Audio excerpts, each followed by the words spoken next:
മുസ്ലിം league സംസ്ഥാന ഭാരവാഹി യോഗം ഉടൻ ചേരും. മലപ്പുറം ലീഗ് ഹൌസിൽ വെച്ചാണ് യോഗം. വയനാട് പുനരധിവാസത്തിൽ തീരുമാനമെടുക്കുന്നതിനാണ് യോഗം. സർക്കാരിനൊപ്പം ചേർന്ന് പ്രവർത്തിക്കണോ വേണ്ടയോ എന്ന കാര്യത്തിൽ തീരുമാനമെടുക്കും. സമകാലിക രാഷ്ട്രീയ വിഷയങ്ങളും ചർച്ചയായേക്കും. UDF മുന്നണി വിപുലീകരണത്തിലുള്ള ലീഗ് തീരുമാനത്തിനും സാധ്യതയുണ്ട്. അഷ്കർ അലി കരിമ്പ നമുക്കൊപ്പം എത്തുന്നു. അഷ്കർ അലി, നിർണായകമായ യോഗമാണ്. എന്തൊക്കെ കാര്യങ്ങളിൽ ചർച്ചയുണ്ടാകുമെന്നാണ് നേതാക്കൾ അറിയിക്കുന്നത്?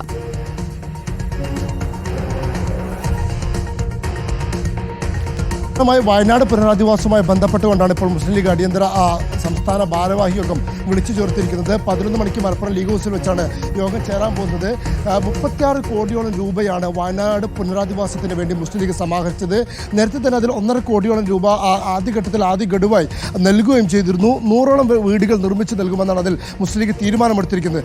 അതിൽ ആദ്യഘട്ടത്തിൽ സർക്കാരൊപ്പം ചേർന്ന് പ്രവർത്തിക്കാനാണ് തീരുമാനിച്ചിരുന്നതെങ്കിലും പിന്നീട് സംസ്ഥാന സർക്കാർ പ്രവർത്തനം വൈകുന്നു, ഇല്ലെങ്കിൽ പുനരധിവാസം വൈകുന്നു എന്നുള്ള ആരോപണത്തിൽ ലീഗ് സ്വയം അത് പ്രവർത്തിക്കാൻ വേണ്ടി തീരുമാനിച്ചിരുന്നില്ലെങ്കിൽ ഒറ്റയ്ക്ക് മുന്നോട്ട് പോകാൻ തീരുമാനമെടുത്തിരുന്നു.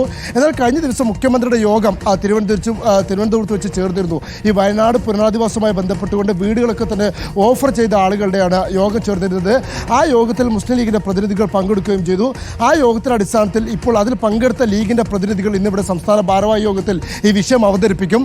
അതിൽ സർക്കാരിൻ്റെ തീരുമാനത്തിനൊപ്പം നിൽക്കണോ, ഇല്ലെങ്കിൽ സർക്കാരൊപ്പം ചേർന്നുകൊണ്ടുള്ള പുനരധിവാസം നടത്തണോ, അതോ നിലവിൽ കാലതാമസം ഉണ്ടാകുന്ന സാഹചര്യത്തിൽ ലീഗ് തനിച്ച് അതിൽ പ്രവർത്തനവുമായി മുന്നോട്ട് പോകണം എന്ന കാര്യത്തിലാണ് ഇതിൽ തീരുമാനമെടുക്കുക. അതാണ് ഒന്നാമത്തെ പ്രധാനപ്പെട്ട അജണ്ട എന്ന് പറയുന്നത്. പക്ഷേ നിലവിലെ രാഷ്ട്രീയ സാഹചര്യത്തിൽ സമകാലിക രാഷ്ട്രീയ വിഷയങ്ങൾ ചർച്ച ചെയ്യുമെന്നതാണ് ഈ യോഗത്തെ ഏറ്റവും നിർണായകമാക്കുന്നത്. അതിലൊന്ന് UDFിൻ്റെ മുന്നണി വിപുലീകരണം തന്നെയാണ്. നമുക്കറിയാം, ഇന്നലെയാണ് PV അൻവർ പാണക്കാടെത്തി സാദിഖ് തങ്ങളെയും PK കുഞ്ഞാലിക്കുട്ടിയും കണ്ടത്. അത് വലിയ രാഷ്ട്രീയ ചർച്ചയായി മാറിയിരുന്നു. മാത്രമല്ല, UDFിനകത്ത് PV അൻവറിനെ പരിഗണിക്കണമെന്നുള്ള ആവശ്യത്തിൽ ഏറ്റവും കൂടുതൽ സമ്മർദ്ദ ശക്തിയായി പ്രവർത്തിക്കുന്നത് മുസ്ലിം ലീഗ് നേതൃത്വം കൂടിയാണ്. ഈ ഘട്ടത്തിൽ PV അൻവറിൻ്റെ മുന്നണി പ്രവേശനമടക്കമുള്ള കാര്യങ്ങളിൽ ലീഗിൻ്റെ വിഷയം സ്വാഭാവികമായും ചർച്ച ചെയ്യും. അതിനപ്പുറത്തേക്ക് ലീഗ് ശക്തി കേന്ദ്രമായ മലപ്പുറത്ത് നിന്നുള്ള സിറ്റിംഗ് MLA കൂടിയാണ് PV അൻവർ. അപ്പോൾ അതിൽ PV അൻവറിനെ മുന്നോട്ട് പോയേക്ക് ലീഗിനെ എങ്ങനെ സ്വാധീനിക്കുമെന്നടക്കമുള്ള വിഷയങ്ങളും നിലമ്പൂർ മണ്ഡലത്തിലെ പ്രതിനിധികളുടെ വിഷയങ്ങളടക്കം ഇന്നത്തെ യോഗത്തിൽ ചർച്ചയാകുമെന്ന കാര്യത്തിൽ ഉറപ്പാണ്.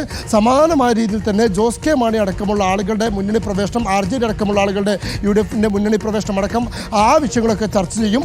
അതിനോടൊപ്പം തന്നെ കോൺഗ്രസിലെ അനൈക്യവുമായി ബന്ധപ്പെട്ട ചില പരാതികളും മുസ്ലിം ലീഗിനുണ്ട്. കോൺഗ്രസിൽ ഇപ്പോൾ തന്നെ വിഭാഗീയ പ്രവർത്തനം ശക്തിപ്പെടുത്തുന്നു.